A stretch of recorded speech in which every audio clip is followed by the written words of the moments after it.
Vamos a iniciar con el estudio de la cinemática, que en física es la descripción del movimiento en términos del espacio y el tiempo, ignorando los agentes que lo causan.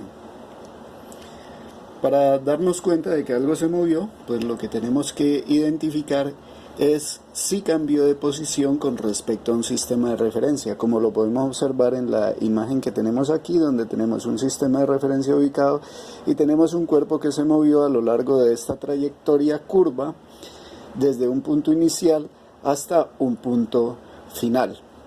Es decir, que el cuerpo sufrió un movimiento. Aquí vamos a llamar a la trayectoria, la curva que conforma la trayectoria, la vamos a llamar delta S. Y este delta S me va a ayudar a encontrar la longitud de la trayectoria. Por otro lado, el segmento de recta dirigido que me une el punto inicial con el punto final del movimiento es el que voy a llamar desplazamiento, y es un vector en este caso. La trayectoria va a ser simplemente una línea, y a esa línea pues le vamos a poder medir la longitud. Bueno, con base en estos elementos vamos a definir la rapidez media, y la rapidez media no es otra cosa que la longitud de la trayectoria dividida entre el intervalo de tiempo que tardó el cuerpo en ir desde el punto inicial hasta el punto final. Pero bueno, intervalos demasiado grandes no dan una descripción apropiada del movimiento. Entonces, uno, ¿qué es lo que hace? Lo que hace es tratar de para tener una mejor descripción, es tomar intervalos de tiempo cada vez más pequeños. Es decir, yo puedo irme acercando temporalmente, en la medida en que el intervalo de tiempo se va haciendo más pequeño, yo me voy acercando más y más cada vez al punto desde donde inició el movimiento. Al hacer eso, ¿cómo voy a representar matemáticamente ese hecho? Voy a representarlo mediante un límite. Voy a decir, cuando me estoy acercando al punto inicial, voy a decir el límite cuando el intervalo de tiempo tiende a ser 0. En ese caso, vuelvo y hago la razón, pero aplicando ahora el límite, entonces ya no voy a obtener la rapidez media, sino la rapidez instantánea. ¿Sí? Y esta rapidez instantánea pues me dice que es la razón entre la distancia recorrida y el tiempo en empleado a recorrerla, pero cuando delta de t tiende a ser 0, es decir, sería esta expresión. Ahora vamos a establecer otra definición.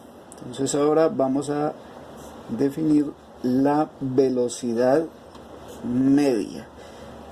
Para la velocidad media, como es un vector, ya vamos a necesitar un vector, y en este caso va a ser el vector desplazamiento. Entonces vamos a hacer la razón entre el vector desplazamiento dividido entre el intervalo de tiempo,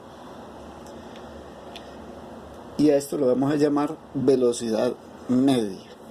Nuevamente podemos ver aquí que este vector desplazamiento no se parece en nada con la trayectoria. Entonces, digamos, cuando yo necesito ver las características propias del movimiento a lo largo de la curva, pues no voy a tener mucha información con base en ese vector desplazamiento cuando se ha establecido en un intervalo de tiempo demasiado grande. Entonces, ¿qué es lo que uno hace en ese caso? Pues también empieza a hacer el intervalo de tiempo más pequeño. Entonces, digamos, si ya me voy a un tiempo más corto, ya el vector desplazamiento me daría por aquí, ¿verdad? Si me voy en un tiempo todavía más corto, me va a dar por aquí, y sucesivamente. En la medida en que voy haciendo cada vez más corto ese intervalo de tiempo, ese vector desplazamiento va tendiendo a parecerse a la curva, a quedar superpuesto sobre la curva que sufrió el movimiento, entonces, que representa el movimiento.